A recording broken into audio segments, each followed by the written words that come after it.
right, what is going on, NBL? I just want to say thank you for tuning into this new episode of the Extra Point Podcast. Project Fat here alongside Tom. How you doing today?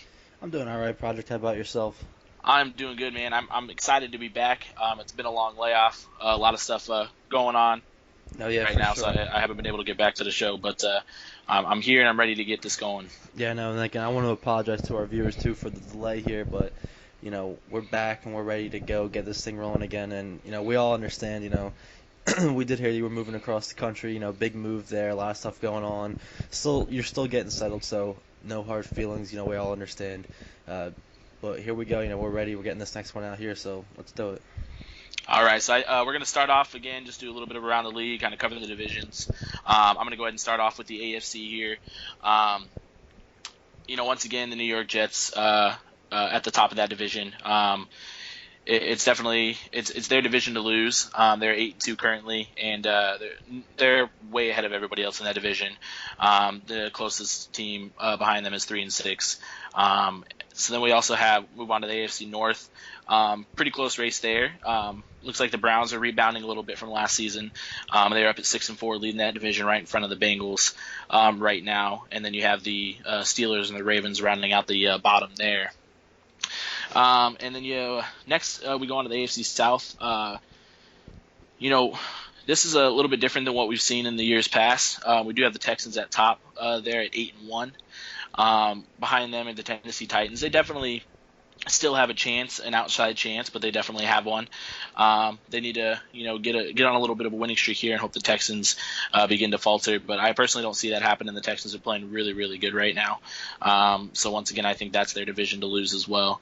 And then we go down to the AFC West. Always close, and this year it's even closer than it's ever been before because, the Raiders are at the bottom there, also above 500, but they are in fourth place in that division. Chargers leading that at 9-1. Once again, just extremely tough team. They don't give anybody a break, and they're always in games and win them close, but they're just really, really hard to beat. Great defense there. Broncos once again.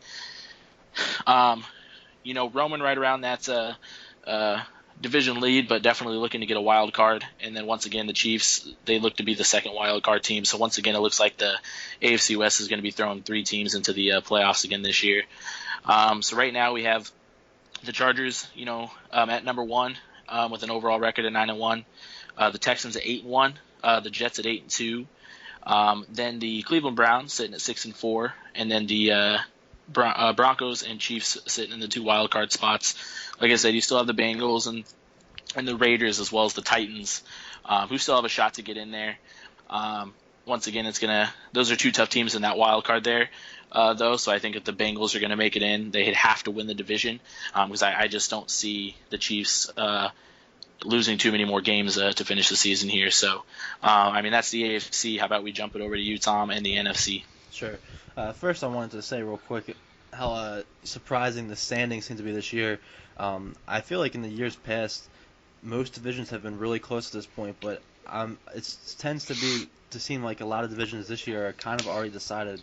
As you said with the AFC East there, the Jets have that huge lead right now. Same thing with the AFC South, that big lead by the Texans. And those are usually two divisions that always come down to the end. And now both those teams have these huge jumps. And then, over to the NFC side, I think we're seeing the same thing there. In the NFC North, the Bears are kind of pulling away. And the NFC South, the Saints seem to be pulling away. So it's just, it's just something that I've noticed seems to be kind of a surprising because it never really seems that way. It seems like it's always down to the wire. And, I'm not counting their teams out because there's still a chance, but it just seems like these teams are excelling forward faster than their, divisional opponents are. So, anyway, let's head into our standings now. NFC East, this usually is the Giants and Redskins division, but honestly, it's anyone's division now. The Redskins are 4-5 leading it. Giants 3-6 right behind them, Eagles 2-8 behind them, and the Cowboys 1-9 behind them. Now it's like it's a long shot for the Cowboys or the Eagles to win it, but they are only 2 and 3 games out with 5 or 6 games left, so it's not too far down. But I think that the Giants and Redskins are definitely going to walk away with it. I couldn't tell you who though, because it's going to come down to the end. And then up to the NFC North here, we got the Bears 10-0, still haven't lost a game yet. They've been in a couple close ones, and they lost their quarterback Trent Redmond for a couple weeks. I think he's still got one more week out, maybe 2 more weeks out. So they'll be looking to get him back. Vikings are in second there at 6-3. Lions having a pretty disappointing year to go in the back-and-back Super Bowls. They're at 5-4 now, and the Packers are down there at the bottom, continuing trend from last year at 3-7 right now. And then head down to the NFC South. It's only a 2-game lead the Saints have right now, but I think they're kind of pulling away with it. They're 8-1 right now. The Carolina Panthers behind them at 6-4. Falcons having a much improved year from last year. I know last year they were battling for that number one pick that down there in the bottom three last year, and now they're in contention for a wild card team this year at 5-4. That's a nice turnaround for the Falcons. And then we have the Bucks down there at the bottom 2-7. So, and now over to the West here. Surprisingly, we had the Rams here at first. It's usually the 49ers that were Seahawks division, but the Rams are up at 1 at 7-2. Cardinals right behind them 7-3, only a half game back there. Still waiting on the Rams, the game to be played this week. And then 49ers right behind them at 6-3, and the Seahawks really surprisingly in dead last at 2-8. It's kind of surprising to see that kind of turnaround from being division winners last year. So playoff wise, right now we got the Bears in the number 1 seed 10-0, Saints in the number 2 seed 8-1, and then we have the Rams taking the third at 7-2, and the Redskins at 4-5 in the 4th seed. And the 2 wild card teams right now, we have the Cardinals at 7-3, and the 49ers at 6-3. And then the teams that are on the bubble here, we got the Vikings 6-3, Panthers 6-4, and Falcons 6-4, and the Lions are also Falcons 5-4, and Lions are also 5-4. So those teams will be looking to make a late season push, claim that last wild card spot, which is definitely open and up for grabs. So we can see that change. So with that being said about the division here, let's talk about some teams that are really surprising us on how we thought they would do and how they're actually doing. So, why don't you go ahead and start us off with that one? Okay. So first off, I want to start off with the team that I think is doing surprisingly well this season. And when I say that, please, once again, don't take it as me saying that they're a bad team normally, but they're playing above the normal level that you see them playing at from season in, season out. And I'm going to have to go with the Texans. They're playing, like I said a little bit ago, they're playing magnificent football. My Dolphins had to play them earlier in the season, and it came down to the wire, but that's one thing that I saw is that they're gritty. They're winning games at the end, and they're playing real tough. So I definitely have to put them up there as my surprisingly good team so far this season. And then on the other end of things, the team that I think is underperforming right now, I think this is really easy for me. I'm going to have to say the New York Giants. I don't know what's going on over there in New York, but it's just not the same team that I've seen the last couple of seasons. They're 3-6, barely hanging on to that second spot in that division. I definitely think that I think they still will win the division, but just where they're at right now, it's extremely disappointing, and just not what you expect out of that team. Yeah, I have to agree with you on those points there. Texans, really surprising us. I think, in our last episode that I did here, I believe I had the Texans going like 6-10 for the year, or something like that. They are excelling past that, and they are, walking away with this division right now. Much improved from the last few seasons they've had. So, hats off to the Texans, and we hope they continue their ways. And again with the Giants, they breezed into the playoffs last year. They were just rolling over everyone they played, and this year they seem to struggle to find any kind of win. So, it's definitely it's still at a point where they can turn it around. Yeah, for sure. But I personally have 2 different teams that I think are surprising me, and on the who I think is doing really well, way overperforming their expectations, was the Rams. They're 7-2 right now, leading the NFC West, and we know the NFC West is a really tough division every single year. It always comes down to the end. I don't think that the team that's won the division has ever won by more than 1 game. It's always down to that very end of the game. And the Rams, I don't think they've made the playoffs once this entire in the 10 seasons or 11 seasons here in NBL. And now they're in that driver's seat to, if not make the division take the wild card there. So they're really overperforming where we expect them to be at. So I do think they're going to continue that as well. I did have to play them earlier in the year, and their offense was unstoppable. I know my defense is much improved from years past, and we couldn't stop them. His quarterback was at one point in the game was like 14 for 15. Like the dude was just, throwing lasers out there. You wasn't missing anyone. So I think the Rams definitely going to make that first playoff appearance here. But now on the flip side here, who I'm really surprised is not doing very well is the Bills. They haven't historically had great seasons in NBL, but they've improved, from the draft the last few years. They've improved from free agency.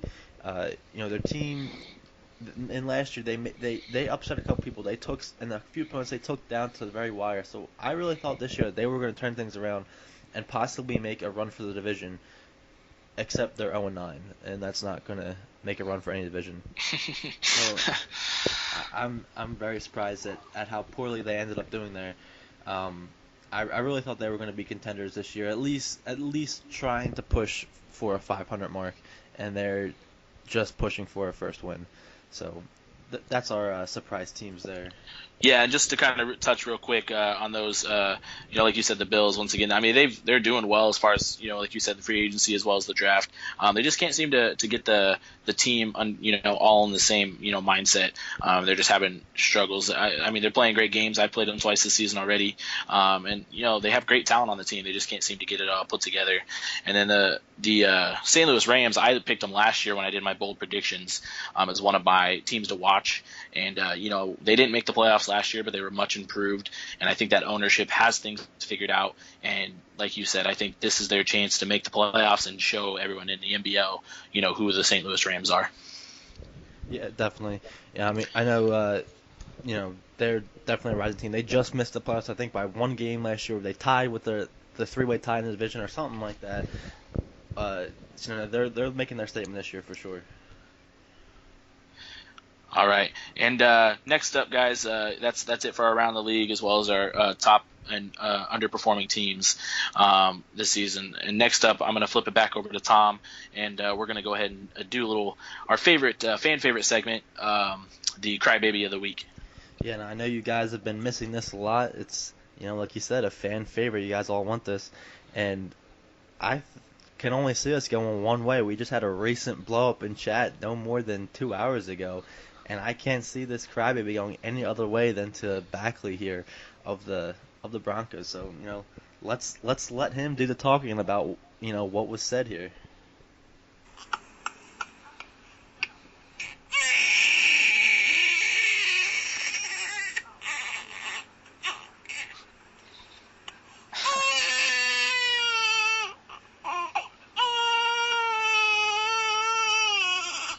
Well, that basically sums up what was said, but if you didn't catch that, we're gonna throw the screenshots in the chat on here, and basically Backley was calling out several members of the league, and just going at it on people because, well, we don't know if he technically ran up the score, but when you see a 42-0 game, it's kind of questionable. And when it turns out that he's returning pick sixes up 35-0, it's kind of, some people start to question things.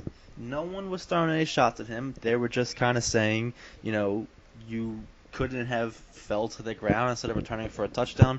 And he, went full force on everyone in the chat, just blowing up at him, calling everyone all sorts of different kinds of names, saying, and I don't believe that any admin or the commissioner or anything ever once said in the chat that actions will be taken on the matter. We were just questioning what was going on, and he just was relentless with, punish me how I need to be punished, and just going on about it constantly, over and over again, crying about the same thing that we were just trying to get clarification on. So, Backley is the Crybaby of the week. And is that Backley's second time, or is that it is. I was going to bring that up, yeah. But I just wanted to say congratulations, Backley. You are the first two-time member of the Crybaby of the week. first member of the two-time We'll Crybaby of talk. the Week We'll talk Club. to Bomber and see if we can get a banner made for that too. Yeah, I know Backley's loving his Super Bowl banner there. Let's get him a Crybaby of the Week two-time banner there as well. All right, good stuff. Well, once again, thanks everyone for tuning in. Glad to be back, and that's all we have for today. Real quick, short episode just to get everybody, letting everyone know where we're at the season at this point in time, and thanks again, Tom. I appreciate you being on here with me, and I'll see y'all next time.